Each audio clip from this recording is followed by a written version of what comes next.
এটাই হচ্ছে সেই কালিয়াচকের মোড়। পুরো রাস্তার উপরে গাড়ি পার্কিং, টুকটুক পার্কিং। পুরো রাস্তাটাকে আমার কালিয়াচক থেকে, সুজাপুর থেকে কালিয়াচক আসতে প্রায় 2.25 ঘন্টা লাগলো। এটা দেখা উচিত সেন্ট্রাল গভর্নমেন্টের যে নেতা রয়েছে, NH-এর নীতিন গাডকারি। টিভিতে বসে বসে অনেক বড় বড় কথা বলেন উনি, এই করে দিয়েছি, ওই করে দিয়েছি। দেখুন রাস্তার অবস্থা, মাত্র 7 থেকে 8 কিলোমিটার, খুব বেশি হলে 10 কিলোমিটার রাস্তা ক্রস করতে 2 ঘন্টা লাগে।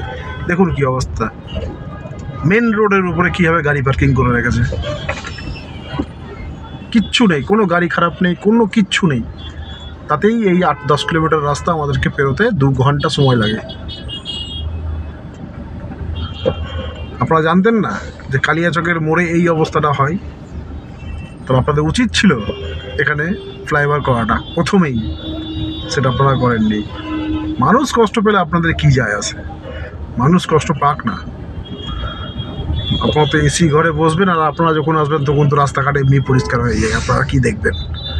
কোনো দেখার মতন কিছু নেই।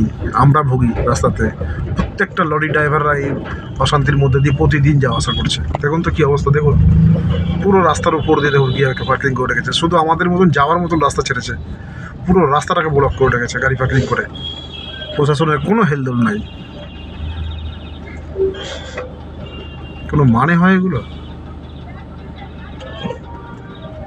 এপাশ ওপাশ দুপাশ সমান, কোনো দিক বাকি নেই, সব দিকে একই অবস্থা।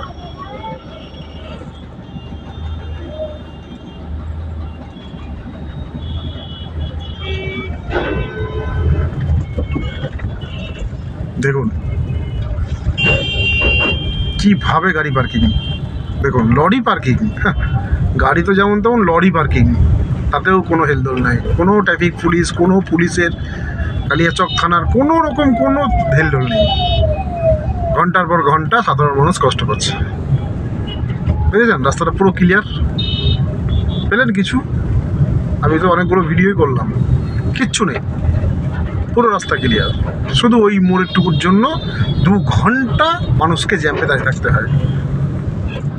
আমি একটা জিনিস চাইবো সবার কাছে, বন্ধুদের কাছে, যে ভিডিওটা যেন ঠিকঠাক লোকের কাছে পৌঁছিয়ে যায়, যাতে কোনো কাজ হয়, কোনো অ্যাকশন হয়।